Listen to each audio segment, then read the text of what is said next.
వివేకా హత్య కేసులో మరొక కీలకమైనటువంటి అడుగు సునీల్ యాదవ్ బెయిల్ పిటిషన్. ఆ సందర్భంగా సిబిఐ చేసినటువంటి వాదనలు నిన్నటితో ముగిసినాయి. తీర్పు రిజర్వ్ అయింది. మాజీ మంత్రి వివేకా హత్య కేసులో సునీల్ యాదవ్ పాల్గొన్నట్టు అన్ని ఆధారాలు ఉన్నాయని సిబిఐ సోమవారం తెలంగాణ హైకోర్టుకి నివేదించింది. హత్య జరిగిన సమయంలో సునీల్ వివేకా ఇంట్లో ఉన్నట్టు గూగుల్ టేక్అవుట్ ద్వారా తేలిందని పేర్కొంది. వివేకా హత్య కేసులో 2 నిందితుడైన సునీల్ యాదవ్ దాఖలు చేసిన బెయిల్ పిటిషన్ మీద సోమవారం జస్టిస్ కే లక్ష్మణ్ విచారణ చేపట్టారు. సిబిఐ తరపు న్యాయవాది అనిల్ తల్వార్ వాదనలు వినిపిస్తూ పిటిషనర్ తరపు న్యాయవాది గూగుల్ టేక్అవుట్ మీద అనుమానాలు వ్యక్తం చేస్తున్నారని, హత్య సంఘటనలో సునీల్ యాదవ్ పాల్గొన్నారనడానికి అదొక్కటే ఆధారం కాదన్నారు.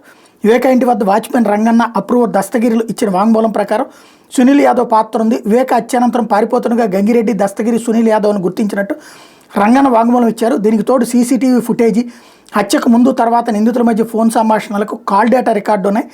హత్యకు ముందు రోజు సునీల్ యాదవ్, దస్తగిరి, ఉమాశంకర్ రెడ్డిలు గంగిరెడ్డి ఇంటి వద్ద కలిశారు. వివేక హత్య నిమిత్తం గొడ్డలు కావాలంటూ దస్తగిరికి సునీల్ యాదవ్ చెప్పారు. పులివెందులో కొండ తెలిసిపోతుందని కదిరికి వెళ్లి తీసుకురమ్మని పురమాయించారు. ఇదే విషయాన్ని దస్తగిరి వెల్లడించారు. గొడ్డలు విక్రయించిన వ్యక్తిని సిబిఐ విచారించగా దస్తగిరి చెప్పిన సమాచారానికి అనుగుణంగానే ఉంది.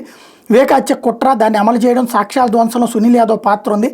హత్యానంతరం సాక్ష్యాల ధ్వంసం గురించి ఆందోళన అవసరం లేదు అని, అవన్నీ శివశంకర్ రెడ్డి, అవినాష్ రెడ్డి చూసుకుంటారని గంగిరెడ్డి చెప్పారు.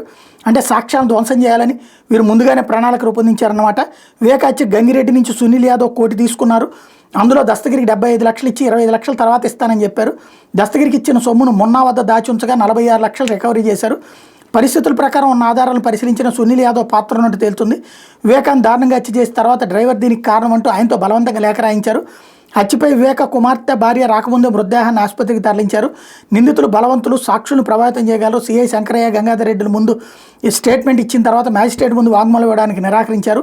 సునీల్ యాదవ్ను గోవాలో అరెస్ట్ చేశాం. ప్రస్తుతం బెయిల్ ఇస్తే పారిపోయే అవకాశం ఉంది. శివశంకర్ రెడ్డి కుట్రలో పాల్గొంటే నిందితుడు ప్రత్యక్షంగా హత్యలో పాల్గొన్నారు. అందువల్ల శివశంకర్ రెడ్డి బెయిల్తో పోలిక లేదు, బెయిల్ పిటిషన్ కొట్టేయాలని కోరారు. సునీల్ యాదవ్ తరపు న్యాయవాది వాదనలు వినిపిస్తూ సునీల్ సిబిఐ కస్టడీలో 25 రోజుల పాటు ఉన్నారని, తర్వాత కుటుంబంతో గోవా వెళ్లారన్నారు. సిబిఐ కస్టడీలో ఉన్నప్పుడు ఎందుకు అరెస్ట్ చేయలేదని ప్రశ్నించారు.